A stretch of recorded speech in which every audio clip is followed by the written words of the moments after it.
Hello, and a very warm welcome back to another episode of the Gate 102 podcast. I hope you're doing well, and obviously, England recently played two games last week. Obviously, two brilliant wins against Ireland and Finland, both great performances as well. Perfect start to the Nations League campaign. But this podcast isn't about modern England. As today, I'm going all the way back to November 2016, when England drew 2-2 in a friendly against Spain at Wembley Stadium. So this was Gareth's fourth and final interim game in charge, and I think going into this fixture, it was almost inevitable that he was going to get the job full time, but the draw against Spain almost confirmed it. As always, I'll run through the starting lineup that was picked. So once again, it was a 4-3-3 formation. Joe Hart was in goal. A back four of Nathaniel Clyne, Gary Cahill, John Stones and Danny Rose. A midfield three of Eric Dyer, Jordan Henderson, who was captain, and Jesse Lingard. And then a front three of Raheem Sterling, Jamie Vardy and Adam Lallana. I think if we look back at the teams Gareth picked in his opening four games, they all seem to follow the same sort of structure. So a flat back four with a partnership of Gary Cahill and John Stones, which was the same for all games. A midfield three with two slightly more defensive-minded midfielders. So in this game, it was Dyer and Henderson. And then a front three with pace either side of the striker. So moving on to the game, and despite being at Wembley, I don't think many of our fans expected us to beat Spain. However, England did take the lead early on. A penalty kick from Adam Lallana, who converted from 12 yards out, placing it right into the top corner. It was a brilliant penalty from the Liverpool player, and that was actually Lallana's third goal in 3 games for England. So yeah, England took the lead in the opening 9 minutes through him, and I think Lallana was becoming a key part of Gareth's team at this point. He was playing sort of off the inside left channel. The sad news was, though, that he went off injured in the 25th minute. He was replaced by Theo Walcott. I think it's fair to say when Lallana went off, England lost that bit of spark and creativity in the first half. Yeah, so Walcott came on, and this was actually Theo Walcott's last game on the international stage. So yeah, last time I saw him play for his country, and yeah, he ended a relatively decent career for England. So yeah, after Lallana went off, like I say, it wasn't as free-flowing. England weren't as dominant, but it was still a decent first half from England, and they didn't look outdone by Spain and managed to keep it 1-0. So moving on to the second half. The second half was slightly more eventful than the first. England managed to double their lead within the first 3 minutes of the restart, and it was Leicester City's Jamie Vardy who was the goal scorer. He scored a spectacular diving header, meeting a Jordan Henderson cross from the right.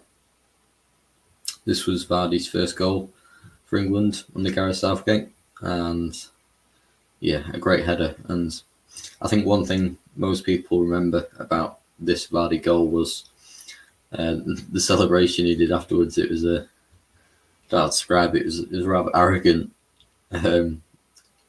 sort of celebration where he pretended to be this statue. But yeah, a very Jamie Vardy thing to do, but it's quite funny.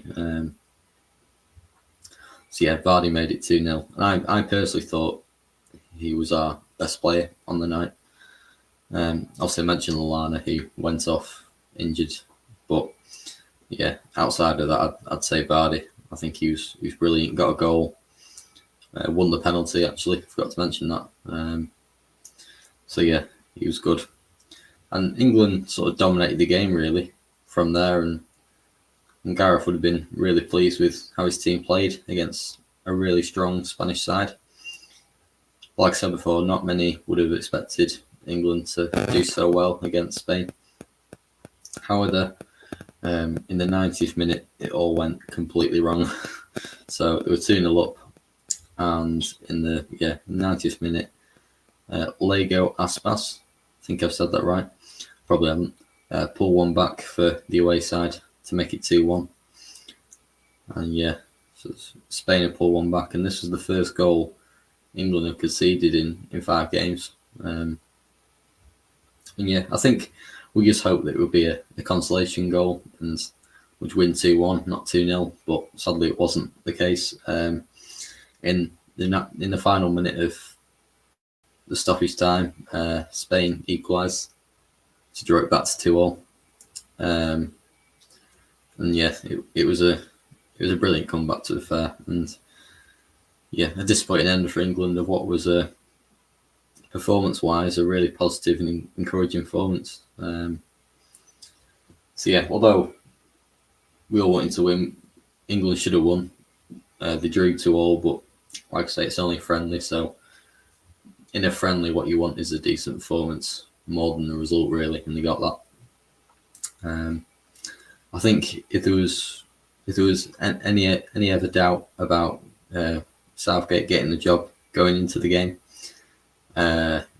it was almost inevitable afterwards that he was going to get the job. So this concluded his 4 interim games. So he hadn't lost any of them. He won 2, drawing 2 of them, scoring 7, and only conceding 2 goals. So in his 4 games, he'd achieved a lot. He's stopped the rot of, the mess that Sam Allardyce had left them in, and sort of steadied the ship. Just 2 weeks after this game, it was announced that Gareth Southgate was a New England manager on a permanent basis on a 4-year contract. And it was a decision that I think had mixed views at the time.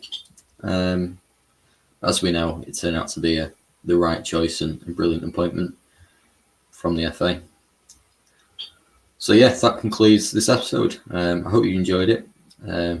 As always, please leave me Please give me feedback on how I can improve it. I'm still early days with this podcast, so tell me how I can improve it, and I'll take your feedback on board. I'll be back next week to discuss game number 5, which was a friendly away at Germany.